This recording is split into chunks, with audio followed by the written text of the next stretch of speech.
I want to welcome everybody to our team call tonight. I'm really excited to welcome our guest speaker. I got to know Beth through the local moms club here. Actually, I got to hear about Beth when I was pregnant with Augie, because everyone would always tell me when I'd see people with cute clothes, oh, Beth Underhill gave me these. Beth Underhill gave me, like, who's this Beth Underhill girl? I have to get to know her so I can get the cute clothes hand-me-downs.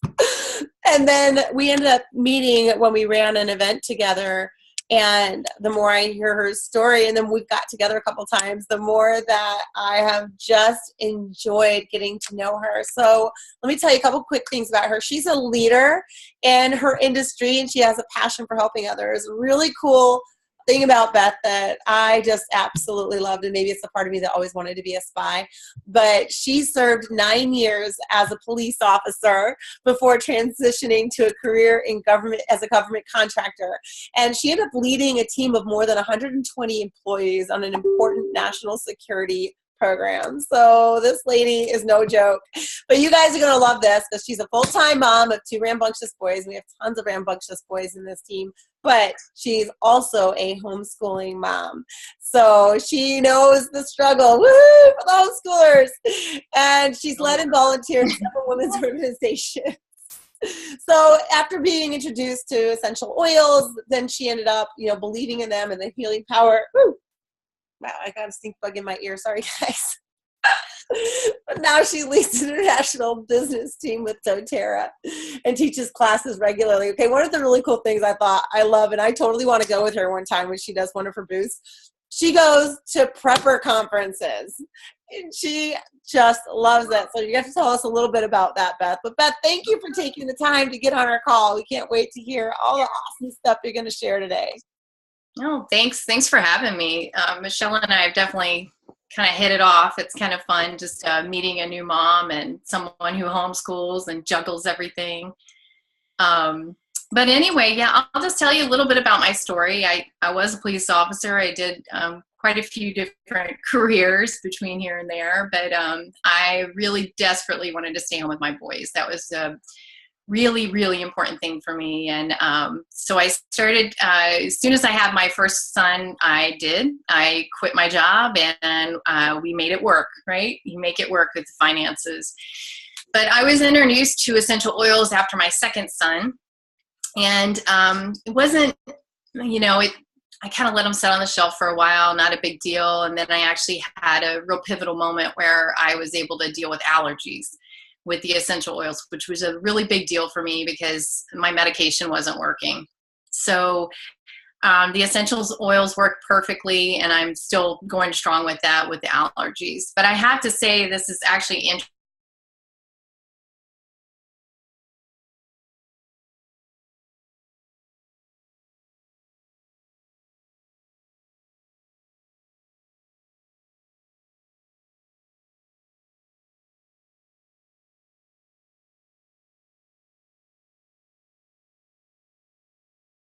My eyes. And it was just remembering 3.5 years ago when we started using the oils and supplements, and how he could barely walk, and he had substantial damage to his back and his neck. And the doctors had told him that they were just going to keep him comfortable with, medication. He was doing the spinal, things and all that. And the spinal injections left him in the hospital. And this just, was going on and on and on. So doTERRA really changed his life, and the supplements and everything. So what was a real pivotal thing for me is reconnecting with that story. And I think that's one thing that I would highly recommend if you've been doing this for a while. Reconnect with your story, or reconnect with someone's life that you've changed. Because this is the transition there for me was that. So he's telling his story about how he was going to have surgery of spinal fusion, which would only last 7 to 10 years, and then it'd be a repeat surgery. And I had, had a booth that I was actually at, one of my prepper booths, which was awesome. And I came across this lady who I was talking to, and she said that we were talking about back pain, and I told her the story, and she said, well, I didn't know that it was only a 7 to 10 year thing. My husband just had that done. And so they weren't even aware of this. And when I listened to my husband's story, and here I just experienced hearing and seeing what she had gone through, it was a total connection of one of the reasons of why I do this. And it was also that need, there's a dire need to help people, to give people solutions. And you guys are in the same field of just giving people solutions and giving them hope. And I told my husband, I said, what in the world, could have happened for him if someone like us could have come in his life, 3 months ago, 4 months ago, because my husband can walk well now. He wasn't able to walk well before. So, these are kind of things that it was just really striking to me. And I wanted to share that because it was a real pivotal moment. I was like, wow, not only do I need to share, it's dire to share. It's really dire to let people know about these solutions. So when we started using the oils and we really had those aha moments, like things were, wow, this is really working, probably like you ladies had with, your products and your system. It wasn't a big, shift for me of moving into the business, but I'll tell you, my husband had a few months after that, we knew that he was going to lose his job from a contract that he was on. We didn't know what we were going to do. And he actually, by the grace of God, he ended up, and it was only a God thing, but he ended up getting an offer from a job he had put in for over a year before. But the catch was he was going to have to take an over 40% pay cut. And we were just like, what are we going to do? So we had been presented the business opportunity before, but it really was kind of like a hobby. I shared because I felt like my friends needed to know, but to know that we were going to have that kind of pay cut was, we were already just kind of making it, So it really became, my why really became closing that gap. Later, it did definitely shift to, we want to bring him home, and that's a priority for us. But I tell you, find the thing that drives you, because the one thing that drives me every time is hearing my son, my oldest, is very attached to my husband. And there are at least 2 to 3 days a week that boy cries because his daddy's not here and he commutes so far. So it's just kind of hearing that stuff and knowing how deeply we want that just kind of keeps us going. But, saying all that and, having the experience I did as a leader in my different fields, this is a volunteer force. So, doing, this type of job is just, it's a volunteer. Finding leaders, they have to volunteer to do this. You can't make them do it. You can't fire them. You can't force them to. So I'll be honest. Yeah, I feel like I've always had probably some natural leadership skills, but I've had to shift. I've had to shift greatly with that.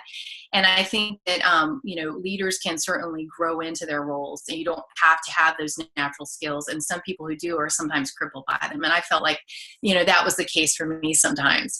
I'm a self-starter. You don't really have to tell me what to do. You don't really have to move me in the direction. If I ask you for something, I just want to know what the answer is. But, for me, it's like, why aren't people doing this? I don't get it. So that was, that was a real big shift for me. But, we've gone through a lot of failures. We've gone through a lot of upsets. We've had very challenging days. And Michelle kind of asked for me to talk to you guys a little bit about, some of the things that's driven us to success. And so I was going to actually go over just a few, I actually talked to Gabe tonight, my husband, and he kind of started pairing with me on this about a year ago, working really hard with me. And it's been a real fun ride. But we kind of sat down and came up with some of our top 5 things that have really driven us and some of the faux pas. And so maybe some of these you'll already be able to relate to. Maybe some of them you won't. But I'm going to go into those. And then I can talk to you about my little prepper shows because they're fun. And actually booths, if you guys are interested in that type of stuff, we have done more than our share. And I think it's an amazing opportunity, especially if you're stuck. If you're stuck, it's a great way to get new people, in your circle and reach out to new markets and stuff. So I'm happy to talk about that also, because that's something I have a passion about. So one of the things that's really been pivotal to me, and maybe you guys are already kind of in this, but I'm going to try to make you think a little bit outside of the box of self-development. So of course, self-development is my number one thing. I think it's huge, and it always wasn't huge. I always thought, well, I kind of know how to do, I know how to do, I know the products, I know this and that, I kind of know how to do this. And I didn't. And we had a real wake up moment. We went to, this is a while back, but we went to one of our shows.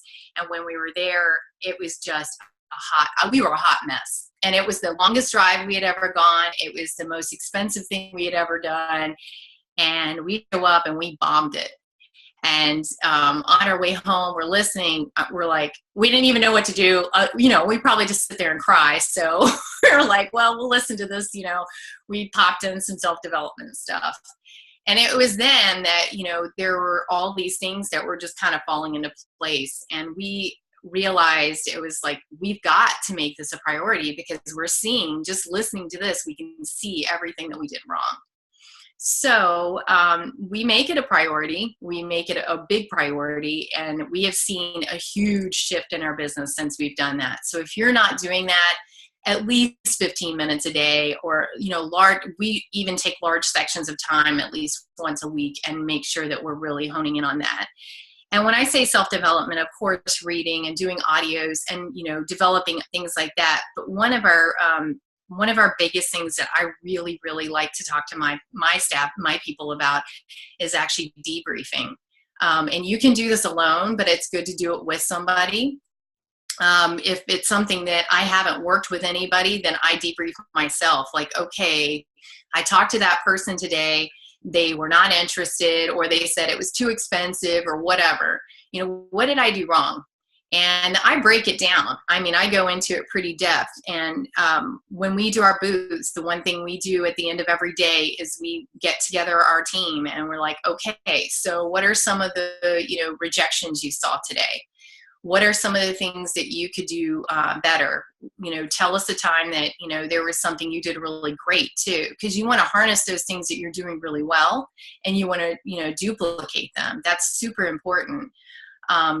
But you also need to find the places that you're, fumbling on. And I just think the debriefs are huge.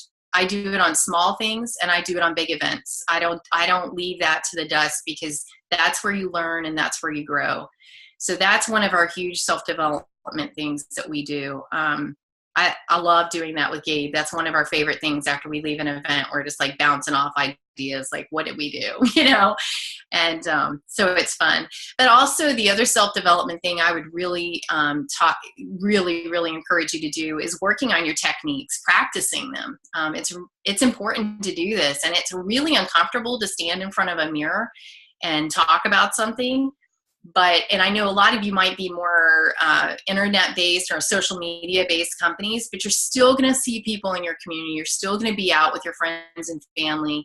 And those are times that you're going to want to be able to throw your story at them in a passionate, loving way, and, just be with it, and it be quick, to the point, because people lose their interest quickly. So that's something we really work on. We also work on closings. Practice your closings. How do you close a sale? People will not tell you, even if they're interested in something. I would say 1%, okay, maybe I'll give it 5 to 10, but really it's very rare that somebody's going to say, okay, I want to buy that. How do I do it? It just doesn't happen that way. They need to be led, they need to be shown, and you need to ask them, okay, do you want to get started? Do you want to get in my group? I have a group starting up next week. Is this something you want to do? And if they ask why, you need to have something to come back. If they say no, you need to have something to come back. Okay, well, what is it that you need to move forward with this? So those are things we practice. We practice engaging people. We practice, like I said, techniques. We practice our story, and we practice closings, and we do that very consistently. So the other thing, this is a big one, and this is one that I'm not great at. It's something that you can very much train yourself with. I always have a lot to say. I'm type A. I can't help it. But, listening is huge. And I would say there's 2 places. Well, there's 3 different places you need to listen. You need to listen to your customer. You need to listen to your leaders. But another thing that you need to do is listen to, listen to their body language. And I say listen, but you're really going to be watching. So I think that's also very important. I'll touch on each of those. But I have a little story for you if you don't mind. It's a little Beachbody story from a friend of mine. I told Michelle if this is okay. But, okay, so I come from a background of, heavy weight lifting and running. Those are my things that I love to do. I've been fairly athletic my whole, teenage adult life. And, obviously on the police department, a lot of fighting and things like that. I like aggressive workouts. So I know what I like. I know what I'm going to engage in, and that's just how I am. So a friend of mine, she just kept trying to get me to do Beachbody. And I know a lot about food because I've done, a lot with food, but she wasn't willing to hear or talk to me about, what my needs were. She just kind of kept pushing onto me the different things that she wanted me to have.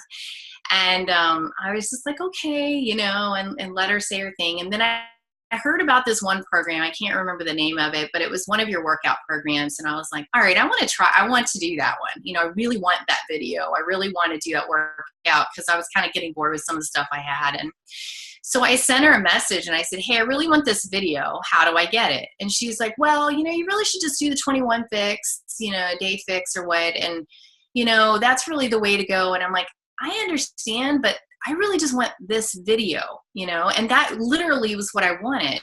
And that doesn't mean that I would never do anything else. It's just, I wanted that, and she was not willing to help me with that. She sent me her link. I couldn't figure out how the heck to do it. And I mean, I know I'm a little bit with technology, but, I can figure out how to order something. But, it was just, to me, it was so impactful. And it really was a moment of, okay, I've got to listen to my customers too. And I got to know what they want and what they need. And, if it's, try not to, I would just say, try not to let your goals and the things that you're shooting for, perturb somebody from going forward with something that they really want and maybe later a really good customer. Because you never know, I may get that video and be like, I like this video. I want to try a different one, or I want to do this, or I want to do that, and branch out and begin to love the company.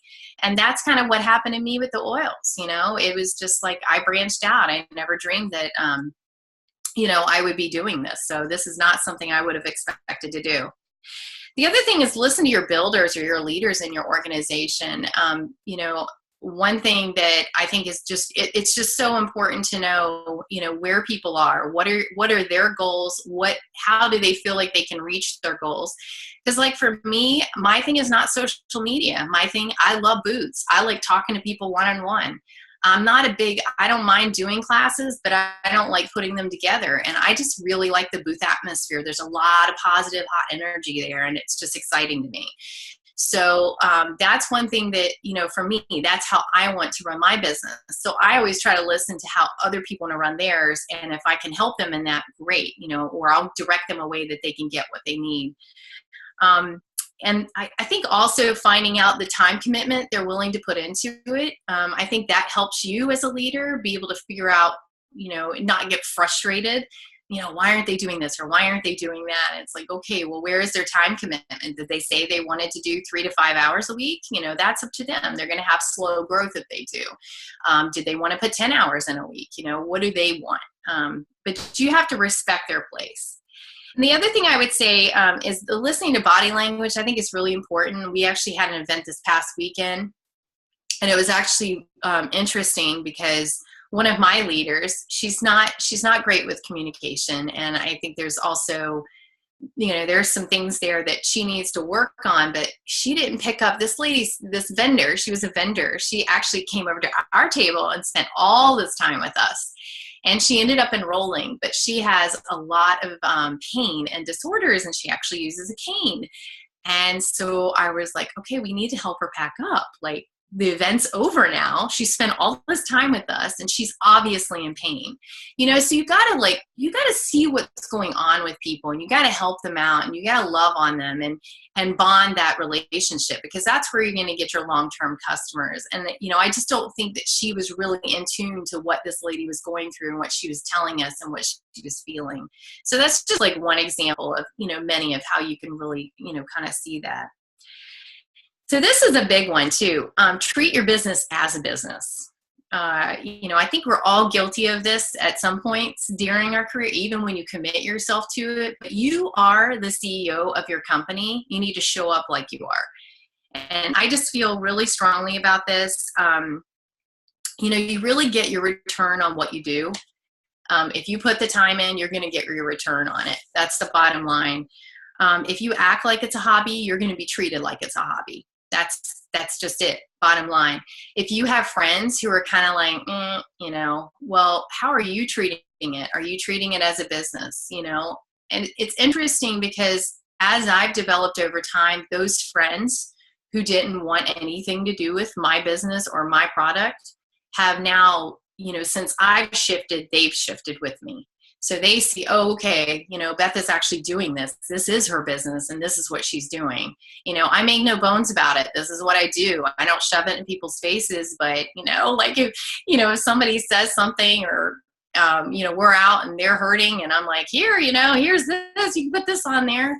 I don't make any bones about it. This is what I do. This is what I love. And it's not a hobby to me. I invest the time and the energy in it. And your friends, a lot of people have that issue with their friends, like not wanting to have, or family, my family, some families you can never get on board, but hey. So that's a big one. I think also number 4 for this would be persistent. And persistence is, it's huge. You cannot give up on a bad day, period. Because tomorrow's a new day. Every time I have a bad day, the next day I usually wake up and there's something bright and wonderful. So you just can't give up on a bad day, and you got to push through and just be persistent with it. One of my passions is follow-up. I think it's really important to follow up. I actually spoke about this that first time that I actually met Michelle.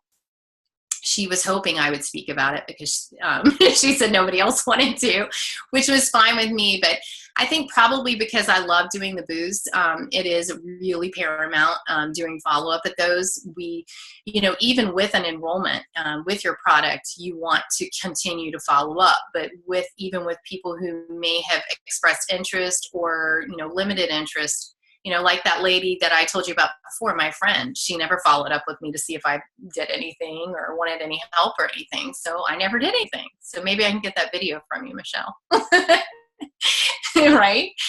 But that's, that's a big thing. Follow-up is huge, and it doesn't have to be awkward. And one thing I always tell people too, with follow-up, email does not work, period. Just like get off of the email. It doesn't work. People don't use email.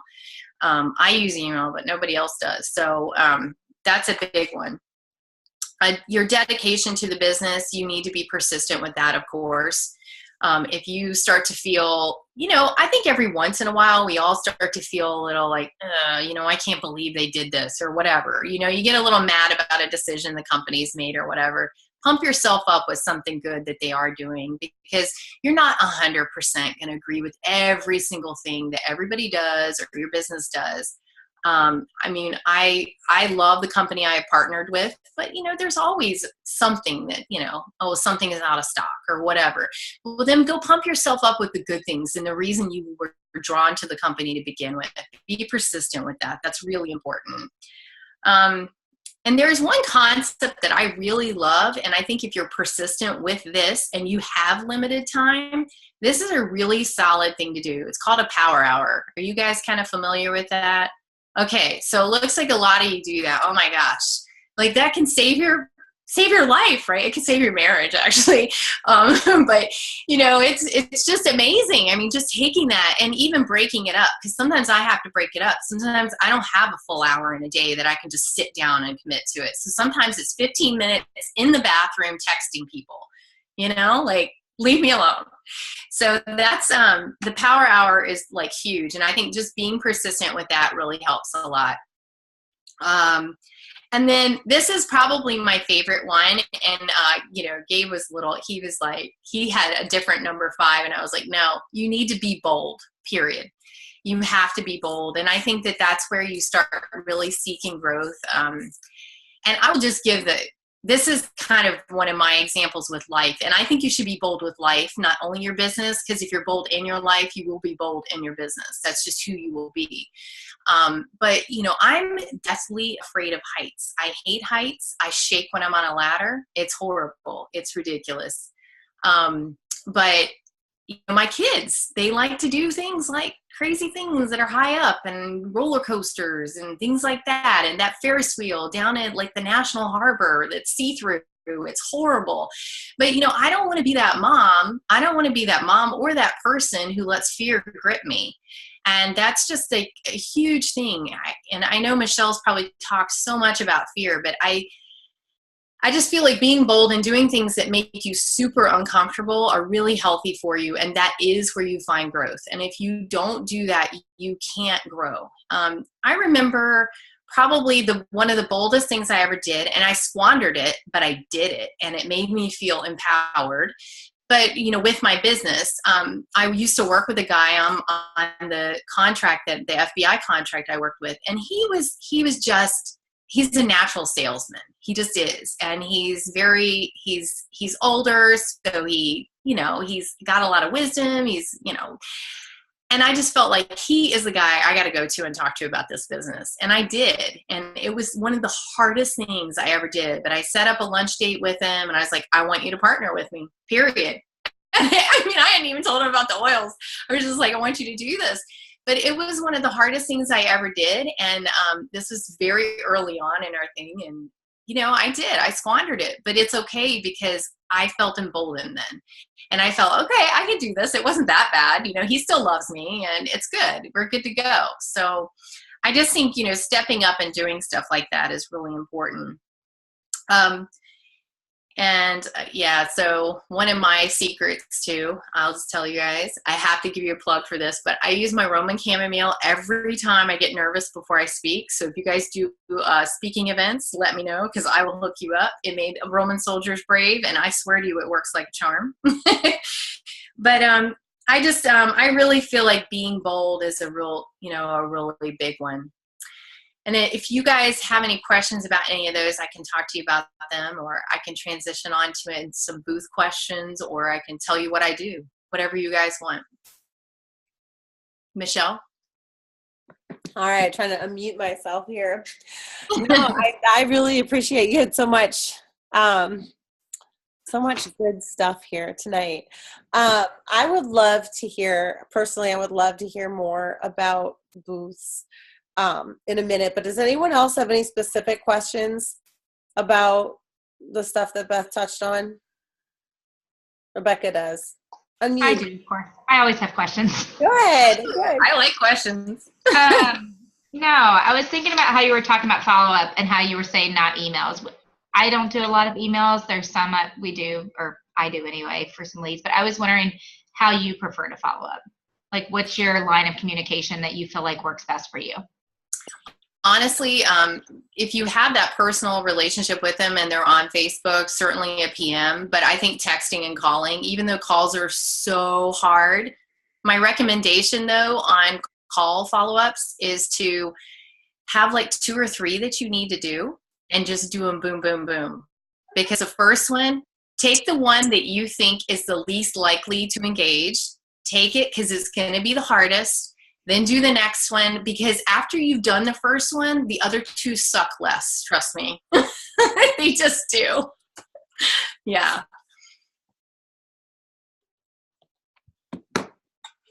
Okay, so I'm really intrigued with booths. I did a booth once, and actually I have a coach on here. I don't know if she's on the call tonight, but that I met, you might know her, Becky Hall. And I met her through an event that I went to, and then I haven't done any since, but I do think it's something that we don't tap into enough. So would love to know, what, I don't know, like, tell us a little more about that. That would be awesome. Sure. Yeah, I mean, booths are actually pretty simple. there's a pretty simple formula for them, and I just think the beauty of them is you're reaching people you wouldn't normally reach. So, and then you have the opportunity to reach their people too. So it's just like this little web that goes out. So it's beautiful. But booths are really effective as long as you're as long as you're willing to work hard and get out there and be uncomfortable. It takes a little bit. I usually need like a 30-minute warm up before I'm like really going. But I would say that the formula, in my opinion, is really just bringing people into the booth, engaging them. I don't know. I think I've seen one Beachbody booth where they had like a sample of the Shakeology or something. You could ask somebody if they wanted to sample the Shakeology. I'll be honest, I'm kind of funny about like sampling and stuff because a lot of people just want freebies. So we like events where people are a little bit qualified. They paid to get in there or something. We've done some events that are free and some of them are fine. Like like the smaller scale ones, I would have no problem, going forward with one of those and just, moving in, for example, at Skyline High School down the road from here, there was an event last weekend at a wrestling tournament. That would be fine. But if you go to a larger scale booth, that's a freebie thing, free for people to go in, they are going to expect freebies. So I like to have qualified people who are interested in learning more and so forth. So that's something to think about. But yeah, drawing people in, talking them, asking them good questions, open-ended questions. Like for example, for us, and you can kind of turn this into however, works for you. And I'd be happy to, help out with any of that. But, like one of the questions I ask people when I get them engaged and I get to talk to them is, are you actually doing emergency preparedness? Because most people are not at this booth, at this event.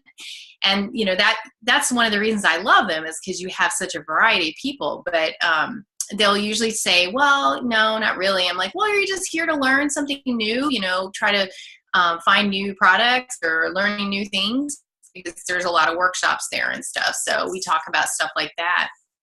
And then I just kind of keep asking them questions, to draw out like their needs and so forth. And people are willing to tell you almost anything if you just shut up and listen. That's really the key. And if you can just listen to people, like this lady this weekend's a perfect example. I can tell you how that went. And this is basically what I do every time. She came over. I saw that she had been limping. She had a t-shirt on that says she was a veteran. I asked her, oh, you're a veteran?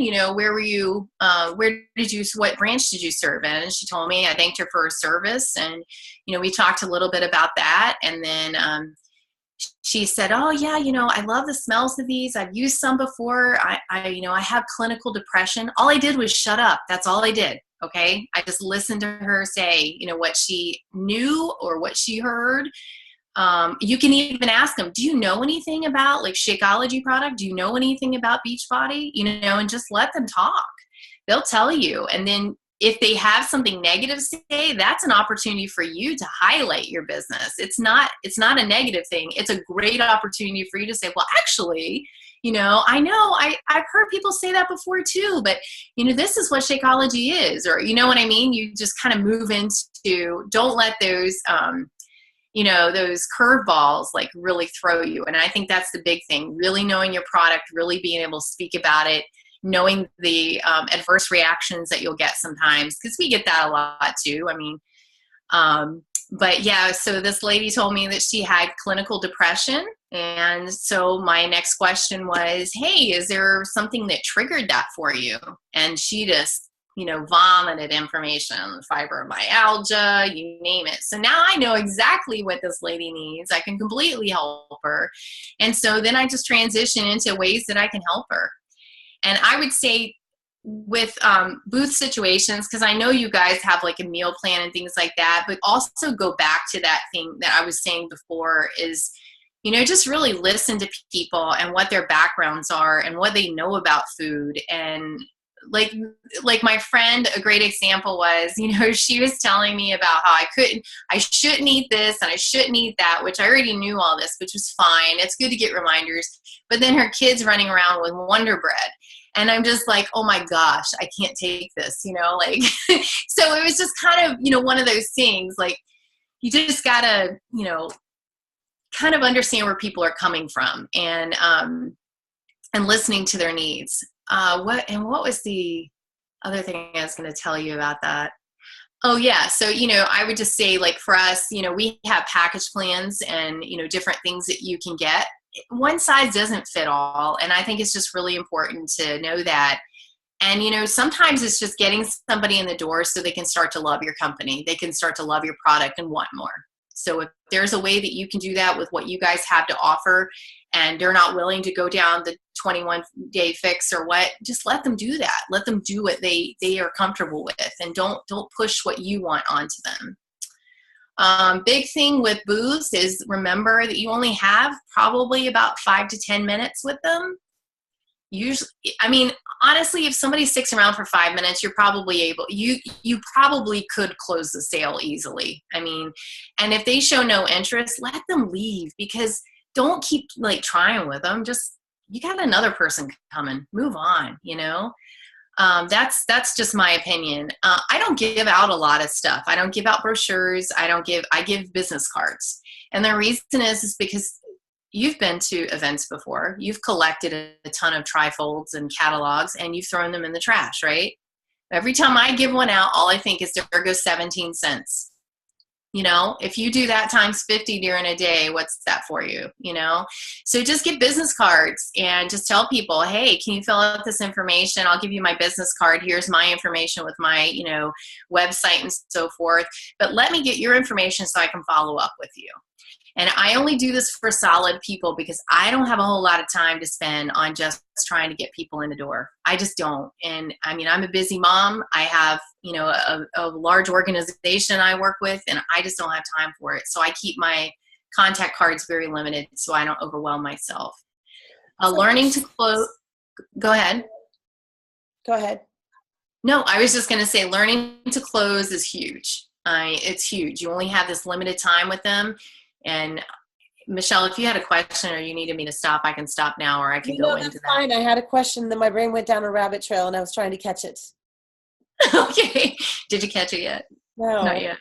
Okay. Well, if you do, just. It has something to do with the booth and what you were saying about, I don't know. I'm sorry. That's okay. Just. Yeah. Does anyone else have any questions on the booth? I do know that. I do think that you and I need to get together again for coffee this week. So I'm thinking I need a shot of something motivation. But I really like the idea of doing booths again, guys. I did a booth once, and I ended up getting a coach and a friend out of it. So I do think that trying to look into doing a little more of that and getting to understand is not a bad idea. And it's also getting out of the usual cycle and gets you out of the house, but meet new people. I have a couple of questions. Yeah. I have a couple of questions. Sure. What, first of all, how many hours a week do you think you put into your business? And well, hold on. Let me give you all three, and then I can mute myself and you can answer. Yeah, good. Sure, go ahead. If you had to tell someone what your favorite personal or self-development book is, what would that be? Because we kind of all read the same stuff, and so it's good to hear somebody that's outside of Beachbody what they're reading. Yeah. It's the same kind of thing. So what would be the one book that you would tell people to go and read if you were going to do it? And do you lead with products or do you lead with the business? Okay, now I'm going to get off.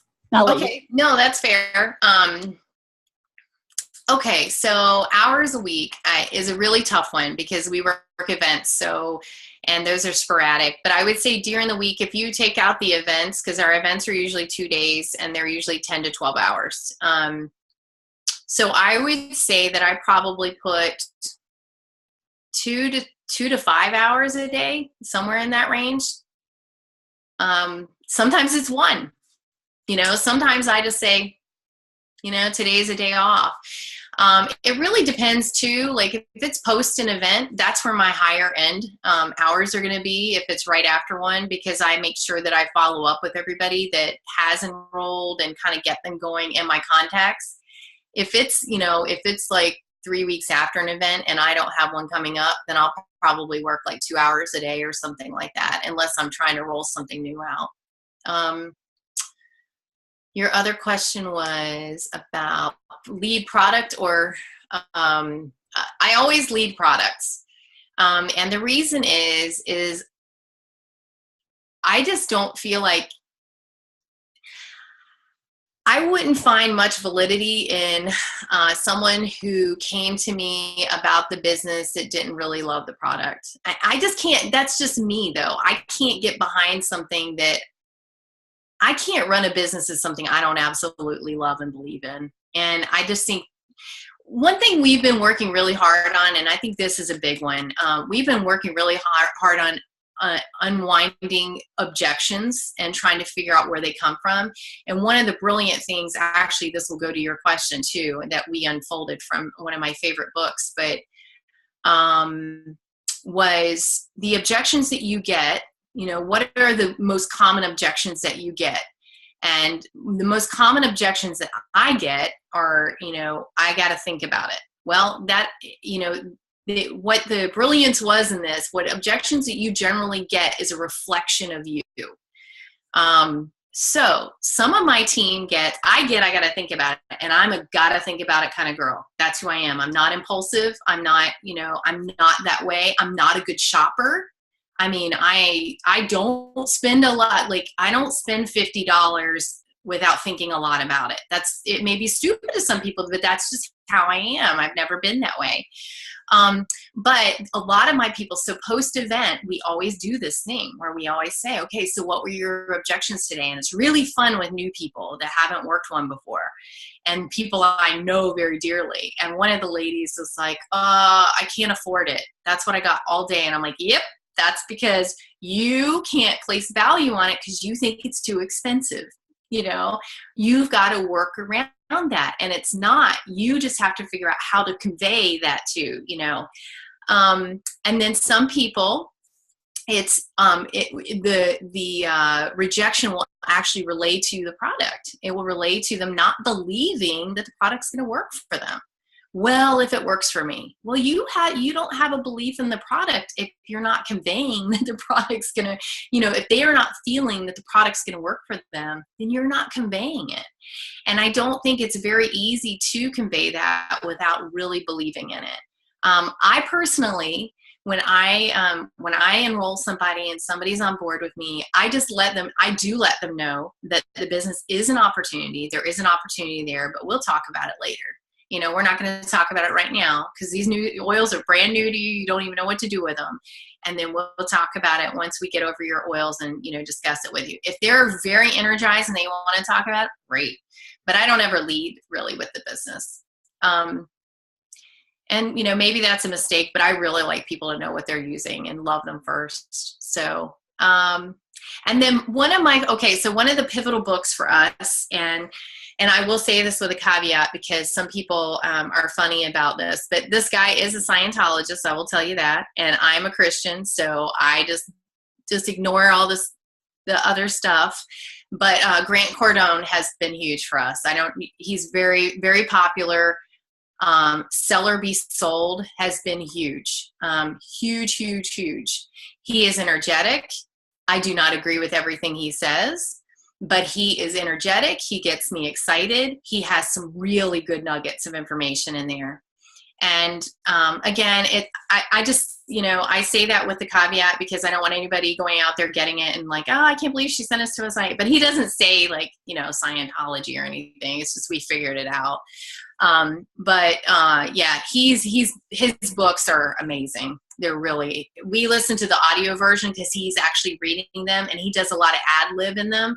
So he's actually giving you even more information, while you're going through. So he's very raw, I'll tell you that, but I'm used to raw with my background. So, but I love, and I love listening to his stuff before I go to a booth or get pumped up for something. So really good stuff.